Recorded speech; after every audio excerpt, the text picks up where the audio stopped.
আপনি কি জানেন পাকিস্তানের একটি সাধারণ ফ্যাক্টরি যেখানে নেই বড় কোনো আধুনিক মেশিন, নেই কোটি টাকার সেটআপ, কিন্তু সেখানেই তৈরি হচ্ছে 20 কিলোওয়াটের হাই ভোল্টেজ ইলেকট্রিক মোটর, তাও আবার শুধু স্ক্র্যাপ লোহা থেকে। হ্যাঁ, ঠিকই শুনেছেন, যে জিনিসগুলো আমরা ফেলে দিই সেই জঞ্জাল থেকেই তৈরি হচ্ছে শক্তিশালী ইন্ডাস্ট্রিয়াল মোটর। আর সবচেয়ে অবাক করা বিষয় হলো এই পুরো কাজটা এমনভাবে করা হচ্ছে যা অনেক উন্নত দেশও এই লেভেলে লোকালভাবে করতে পারে না। আজকের ভিডিওতে আমরা ঢুকে পড়ব পাকিস্তানের সেই ফ্যাক্টরির ভেতরে আর দেখব ধাপে ধাপে কিভাবে তৈরি হয় এই শক্তিশালী মোটর।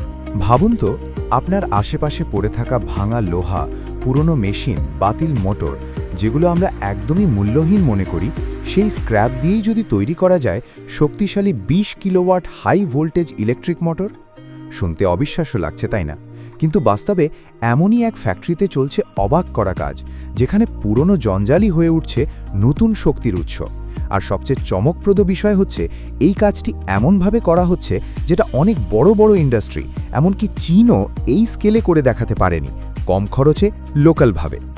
আজকের ভিডিওতে আমরা দেখব কিভাবে স্ক্র্যাপ থেকে তৈরি হয় শক্তিশালী ইলেকট্রিক মোটর, ভেতরের পুরো প্রক্রিয়া আর এর পেছনের বাস্তব সত্য। সবকিছু শুরু হয় স্ক্র্যাপ দিয়ে। ফ্যাক্টরির বাইরে আপনি দেখতে পাবেন বিশাল বিশাল স্তূপ, পুরনো মোটর, ভাঙা মেশিন, লোহার অংশ, তামার কয়েল। এগুলোই হচ্ছে এই ফ্যাক্টরির র ম্যাটেরিয়াল। সাধারণভাবে এগুলোকে আমরা আবর্জনা ভাবি, কিন্তু এখানে প্রতিটি অংশের আলাদা মূল্য আছে। তামা, কপার, মোটরের কয়েল তৈরির জন্য; লোহা, আয়রন, বডি ও রোটার বানানোর জন্য; স্টিল, স্ট্রাকচারাল পার্ট। প্রথমে শ্রমিকরা এই স্ক্র্যাপগুলো আলাদা করে, কোনটা কাজে লাগবে, কোনটা গলাতে হবে, কোনটা ফেলে দিতে হবে। এই ধাপটাই কিন্তু খুব গুরুত্বপূর্ণ, কারণ ভুল ম্যাটেরিয়াল ব্যবহার করলে পুরো মোটর নষ্ট হয়ে যেতে পারে। Scene 2, melting process. এরপর শুরু হয় সবচেয়ে বিপজ্জনক কিন্তু গুরুত্বপূর্ণ ধাপ, ধাতু গলানো। একটা বড় ভাটিখানার মধ্যে স্ক্র্যাপ লোহা ঢোকানো হয়।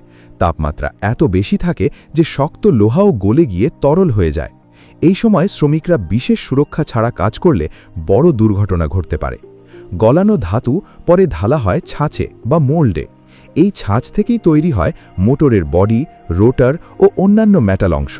এই পুরো প্রক্রিয়াটা একদম ট্রেডিশনাল হলেও ফলাফল কিন্তু আধুনিক মেশিনের মতোই শক্তিশালী। Scene 3, coil winding. একটি ইলেকট্রিক মোটরের হৃদয় হল তার কয়েল। এখানেই আসে তামার ব্যবহার। পুরনো মোটর থেকে তামার তার বের করে সেগুলো পরিষ্কার করা হয়, নতুন করে ব্যবহারযোগ্য করা হয়। তারপর শুরু হয় কয়েল ওয়াইন্ডিং। শ্রমিকরা অত্যন্ত নিখুঁতভাবে তামার তারগুলো ঘুরিয়ে ঘুরিয়ে বসায় স্ট্যাটারের মধ্যে। এখানে ছোট্ট একটা ভুল মানেই মোটর ঠিকমতো কাজ করবে না। এই কাজটা অনেক সময় মেশিনে করা হলেও এখানে অনেকটাই হাত দিয়ে করা হয়, যেটা একদিকে কষ্টকর, অন্যদিকে দক্ষতার বড় প্রমাণ। সিন 4, সব পার্ট তৈরি হয়ে গেলে শুরু হয় অ্যাসেম্বলি। রোটার বসানো হয়, বিয়ারিং লাগানো হয়, কয়েল ফিক্স করা হয়, পুরো মোটর একসাথে জোড়া দেওয়া হয়। এই সময় প্রতিটি অংশকে নিখুঁতভাবে বসাতে হয়, কারণ একটু এদিক সেদিক হলেই ভাইব্রেশন হবে, এফিসিয়েন্সি কমে যাবে। তারপর মোটরের বাইরের কভার লাগানো হয়, যেটা আমরা বাইরে থেকে দেখি। Scene 5, testing.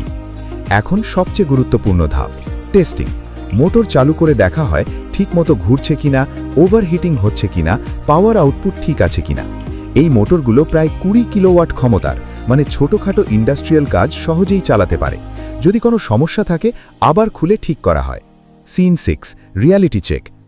এখন আসল প্রশ্ন, চীনও পারেনি, এটা কি সত্যি? সত্যিটা একটু আলাদা।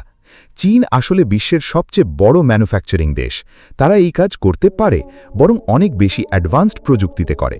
কিন্তু এখানে যেটা আলাদা, খুব কম খরচে লোকাল স্কিল দিয়ে প্রায় পুরোপুরি রিসাইকেল মেটেরিয়াল ব্যবহার করে এই স্কেলে মোটর তৈরি করা, এটা সত্যিই অবাক করার মতো। মানে এটা প্রযুক্তির দিক থেকে নয়, রিসোর্সফুলনেসের দিক থেকে অসাধারণ। Scene 7, pros and cons.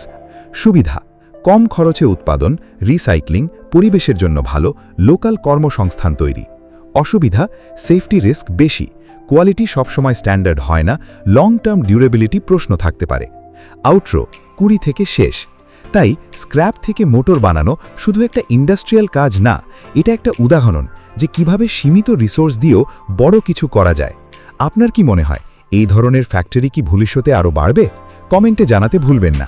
ভিডিওটি ভালো লাগলে লাইক দিন আর এমনই চমকপ্রদ ভিডিও পেতে চ্যানেলটি সাবস্ক্রাইব করে আমাদের পাশে থাকুন। পরবর্তী ভিডিও কোন টপিকে চান কমেন্ট করে জানাতে ভুলবেন না। সবাই ভালো থাকবেন, সুস্থ থাকবেন। খোদা হাফেজ।